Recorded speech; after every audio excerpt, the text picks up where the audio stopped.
Have you ever worked twice as hard as everyone around you, but somehow you're still the one falling behind? Have you ever wondered why exhaustion doesn't equal success? Why bleeding yourself dry doesn't guarantee results? Why the hardest worker in a room isn't always the one who wins? Welcome back to the Comeback Stories. Today's story is about a man who almost killed himself by working too hard, until one conversation taught him the difference between effort and strategy. Thomas woke up at 4 in the morning. Every morning. Had been doing it for 8 years. He'd stumble out of bed in the dark, pull on his work clothes, and head to the fields before the sun even thought about rising. His farm was 10 acres of land he'd inherited from his father. Good soil, decent location, everything he needed to succeed. And Thomas believed in one thing above everything else: hard work. He planted every seed by hand, watered every row with a bucket he carried from the well, pulled every weed himself. He refused to spend money on modern equipment. My grandfather did it this way, he'd tell anyone who asked. Hard work is the only honest way. From sunrise to sunset, Thomas worked. His hands were covered in calluses that had calluses. His back ached so badly some mornings he could barely stand up straight. But he wore his exhaustion like a medal, like proof he was doing it right. At night, he'd collapse in a bed, too tired to eat a proper meal, too tired to talk to his wife, Sarah. She'd look at him with worried eyes and say, "Thomas, you're killing yourself. There has to be a better way." But he'd shake his head. "Sarah, success requires sacrifice. Hard work never fails. I just need to work harder." The other farmers in the valley watched Thomas with this mix of respect and pity. "That man works like 3 people," they'd say. If hard work alone could make someone rich, Thomas would be a millionaire. But the truth was darker. Despite working 15 hours a day, 7 days a week, Thomas's farm barely produced enough to survive. Every harvest was a struggle. Every season brought him closer to death. His crops were average. His yield was mediocre. And worst of all, he had no time, no energy, and no life outside of work. Next to Thomas's farm lived a man named Richard. Same age, same size farm. Actually started with less money than Thomas. But something was different. Richard worked from 8 in the morning until 2 in the afternoon. 6 hours. That's it. He used irrigation systems, hired help during harvest season, spent his evenings reading, traveling, actually living. And somehow, Richard's farm produced twice what Thomas's did. This fact haunted Thomas every single night. He'd lie awake, his body screaming in pain, and wonder, what am I doing wrong? I work harder than anyone. Why am I failing? Then came the drought. That brutal summer when water became scarce, and every farmer in the valley faced the same crisis. How do you keep crops alive with almost no water? Thomas decided to work even harder. He started waking up at 3 in the morning instead of 4. He carried buckets from a well half a mile away. 50 trips a day, sometimes 60. His body begged him to stop. His muscles trembled. His heart pounded in his chest like it was trying to escape. But he kept going. Hard work never fails. He'd repeat to himself like a prayer. Meanwhile, Richard just adjusted his irrigation system to water during cooler hours when less moisture evaporated. Simple, efficient, smart. On the 15th day of this routine, something inside Thomas broke. He was carrying his 40th bucket of water when his vision went blurry. His legs just gave out. The bucket slipped from his hands, spilling precious water into the dust. Thomas fell to his knees, gasping for air, his heart beating irregular and wrong. Sarah found him there, collapsed between rows of dying crops, too exhausted to even stand. The doctor's words were clear and terrifying. "Mr. Thomas, your body is shutting down. You're dehydrated, sleep-deprived, and on the edge of a heart attack. If you continue like this, you won't see next harvest." Not because of the drought, because you'll be dead. That night, lying in a hospital bed with 4 fluids dripping in his arm, Thomas stared at the ceiling and felt something he'd never felt before. Defeat. Not from the drought, not from the circumstances, but from the realization that everything he believed, his entire foundation, might be wrong. I did everything right, he whispered to Sarah. I worked harder than anyone. I sacrificed everything. Why am I failing? Sarah held his hand gently. Maybe, my love, hard work isn't the answer. Maybe there's something you haven't learned yet. That sentence stayed with Thomas all night, kept him awake even when his body desperately needed sleep. 3 days later, when he was strong enough to walk, Thomas did something he'd been too proud to do for years. He knocked on Richard's door. Richard opened it with a surprised smile. Thomas, I heard about your collapse. Come in, please. They sat on Richard's porch overlooking his thriving farm. Thomas looked at the healthy crops, the organized rows, everything twice as productive as his struggling fields.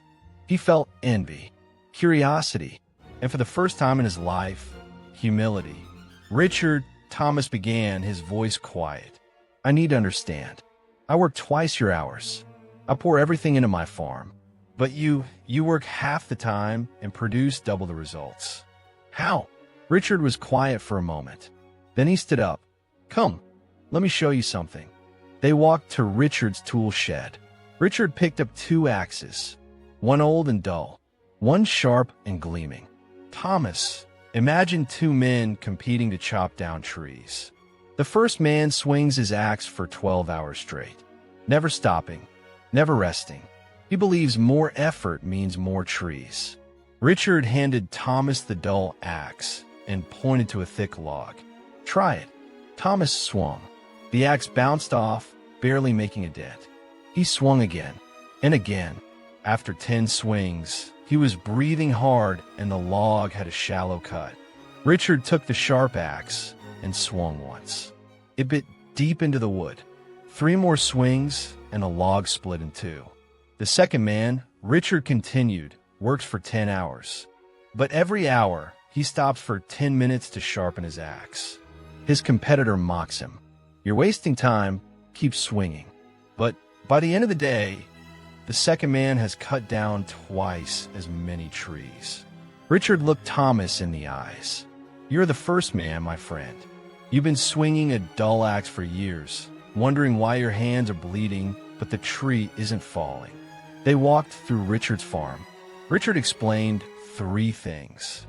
First, systems over effort. I don't carry water in buckets.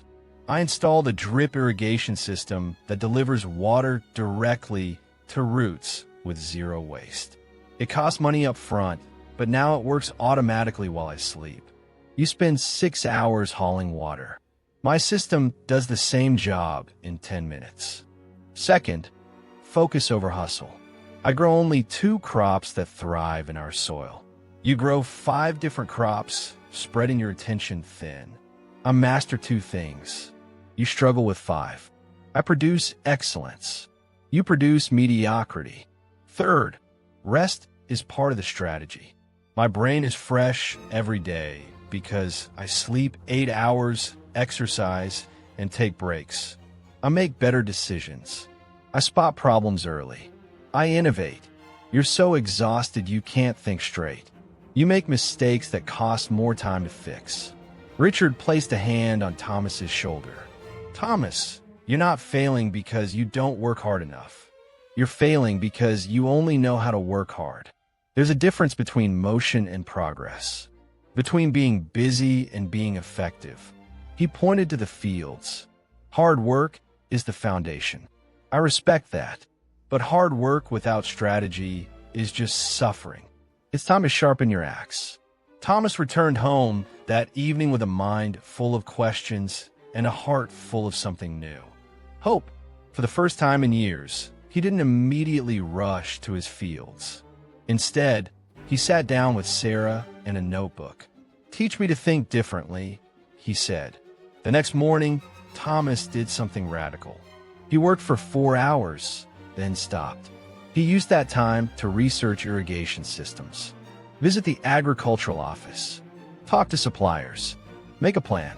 Within 2 weeks, he'd sold an old tractor he never used and bought a basic drip irrigation system. Installing it took 3 days. But once it was running, his water delivery time dropped from 6 hours a day to 20 minutes. The time he saved, he invested in improving his soil, studying crop patterns, actually planning instead of just reacting. Thomas reduced his crops from 5 varieties to 2, the ones that grew best in his soil and sold for the highest price. Instead of being mediocre at 5 things, he became excellent at 2. He hired his neighbor's teenage son to help during peak season, paid him fairly. Thomas realized 1 hour of strategic planning created more value than 10 hours of mindless labor.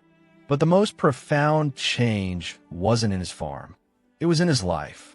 For the first time in years, Thomas had dinner with Sarah. They talked. They laughed. He had energy to play with his children. He started exercising in the mornings, which made him stronger and more focused during work hours. His friends noticed, "Thomas, you're working less, but you look healthier, happier." Thomas would smile. "I'm working smarter." Turns out you can't think clearly when you're exhausted. 6 months later, the next harvest came.